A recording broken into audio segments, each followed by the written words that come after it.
Ted Cruz winning is not necessarily any better than Donald Trump. It might be worse. I'm now totally, I used to agree with you, I'm totally not. Not with the violence at the rallies.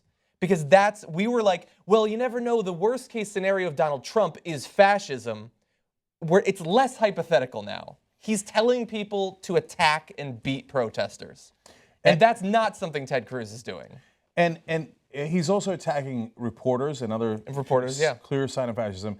And then today there was at least some resolution to the Breitbart story. So Breitbart has become a propaganda arm of the Trump campaign, and they had Michelle Fields, one of their reporters, thrown down by campaign manager for Trump, Corey Lewandowski, grabbed her by the arm, bruised her arm, and then Breitbart decided to smear their own reporter. Unbelievable. Unbelievable. So she finally resigned today. So did Ben Shapiro, which I was really surprised by, right? So did Kurt Bardella, who was a very aggressive PR guy that was with Breitbart, used to be with Darrell Issa. He even resigned. It's amazing to me, and I'll confess, I didn't think these guys that worked at Breitbart had any principles, right? But it turns out, to be fair to them, some of them did. So kudos to Ben Shapiro, Kurt Bardella, Michelle Fields, and all the others. There's a couple other guys that stepped aside. And they all said, no, this is the propaganda arm of the Trump campaign, right? Breitbart is. And so, by the way, that's the reason I bring all that up to you guys is because that's also another sign of fascism. You get a media organization that's on your side. They become your Pravda. Or, by the way, the term politically correct originated from the Nazis, where they said these positions are now politically correct, okay? And we will not have any politically incorrect positions. And so, and who enforces that? Your propaganda arm. So now Breitbart has politically correct positions, and if you don't abide by them, you're shown the door. So, John, you're very right that it is enormously dangerous, unlike anything we've ever seen before.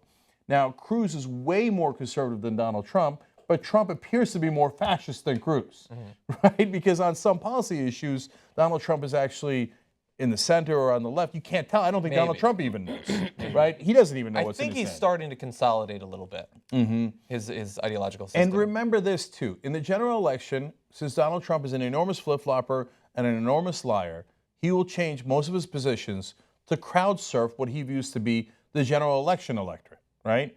So he won't stay with all these positions. He's just change them, right, in order to try to win a general election. I'm scared to death of what happens if he runs against Hillary Clinton, because he, unlike Ted Cruz, can turn around to Hillary Clinton in a debate and say, hey, didn't I buy you before? I gave you 10 donations, including when you were running for president, and you did what I told you, didn't you? And she could say, no, I didn't. I didn't do what you... came to my wedding, that's what I wanted. Right. And he can say, no, here's some policy positions I wanted, and you did them for me, right? Yeah. All he has to do is say that, right? Sure. Yeah. I don't know. I think that I agree with you. I think that campaign-wise, Trump would do better, but I'm not 100. I can't. I'm still sort of working it through. Ted Cruz has some advantages too. I think in terms of campaigning. Yes, he does, but not his face certainly, but some other things. You know, I don't know. I've gone back and forth on the Ted Cruz Donald Trump thing. Here's the silver lining from Trump. I said it before that sure, if he gets elected, let's set our watches back to 1953. But the positive thing is there will be twice as many drinking fountains. The point that I'm trying to make is that I think Ted Cruz would actually be worse than Donald Trump. I think Donald Trump will go with whoever he thinks is the majority of people will back. I think he'll do that. I don't think he has an ideology, right? Ted Cruz actually does. It's really horrible. But the real, no joke, the silver lining might be that this is when the press stops being neutral. Because they're still doing it. They're still like, I don't know if Trump is a fascist. I don't know if he's telling people to be violent. I don't know. They're having Trump's video ask questions to Bernie during town halls. Instead of Chuck Todd debunking what Donald Trump is saying and then asking an appropriate question, they're making the potential next president of America answer a direct question from a psychopath calling for violence. So maybe, and I just saw an article today from Glenn Greenwald, who's also calling this out now very strongly, like we have been on the Young Turks, about stop being neutral. You can't be neutral in the face of fascism. You have to call it out for what. And by the way, on NPR today, Cokie Roberts called it out for what it was, that Donald Trump's presidency would be dangerous, and she got reprimanded by the ombudsman for NPR. And that also mentioned in Glenn Greenwald's column today. So maybe this will be the end of neutrality. We'll see. And Wes Clark has told us that, NPR has become enormously conservative, not necessarily in politics as much as their nature, right? And so, but partly in politics. I mean, everything is now. Here's the next Hillary Clinton spokesperson, and look, here's a mayor in favor of Hillary Clinton, and here's a congressperson in favor of Hillary Clinton. And let me tell you about Hillary Clinton and Bernie Sanders is a socialist. Now let's move on, right? Did you see today that Trump said he's never said he would pay the legal fees? Yeah. So I covered that on the show today. After saying over and over again, if you punch somebody.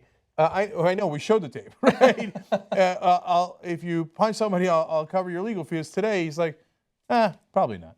Because he's a serial liar. That's what he is. Okay, now anyway. Look. And Chuck Todd actually asked Bernie Sanders during the town hall last night, what do you mean when you say pathological liar? Like, what is that? I have no idea what that means. Sir? Like, he's using a different language or something. Or Chuck Todd is covering an election in another country. He's not familiar with the people.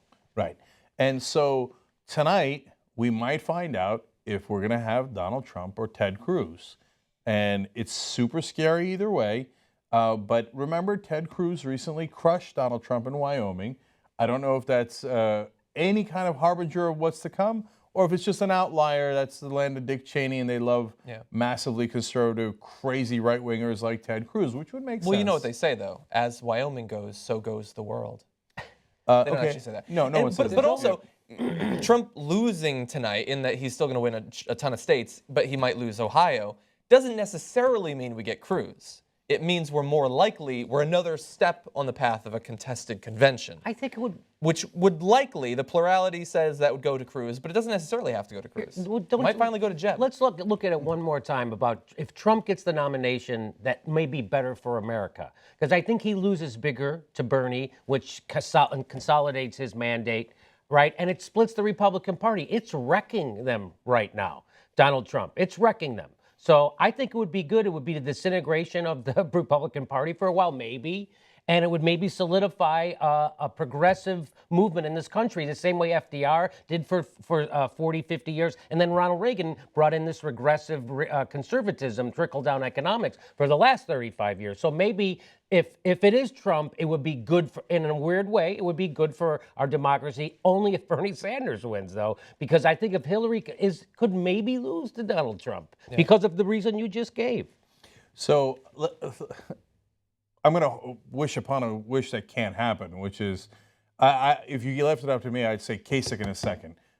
He might be more likely to beat Democrats, marginally so, but I think if it's a traditional Republican versus a traditional Democrat or Bernie Sanders, they're likely to lose, very likely to lose, right? I just don't want any wild cards.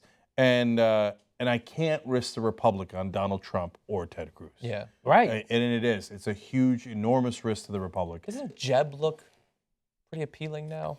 Yeah, come on, he's give me a break. Disaster in a lot of ways, but I don't think it's that big of a doomsday if one of those guys becomes president. I do. I do not think it's that big of a doomsday. I will guarantee you it's a doomsday. Here is why. Because Trump could sell the White House or something. He'd paint it. He'd paint it. But he might rename it. He'll literally fucking paint and rename it Trump Tower. Yeah. Yeah. But it consolidates the opposition to him immensely.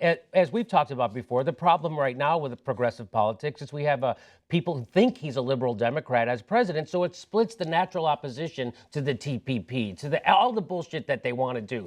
When he wanted to cut Social Security and Medicare, it split the natural opposition. Now, if that were Republican tries to do that stuff, everybody gets together and pushes back against it, and it doesn't happen. So just like when George Bush tried to do Social Security, so the natural pushback coalesced around that.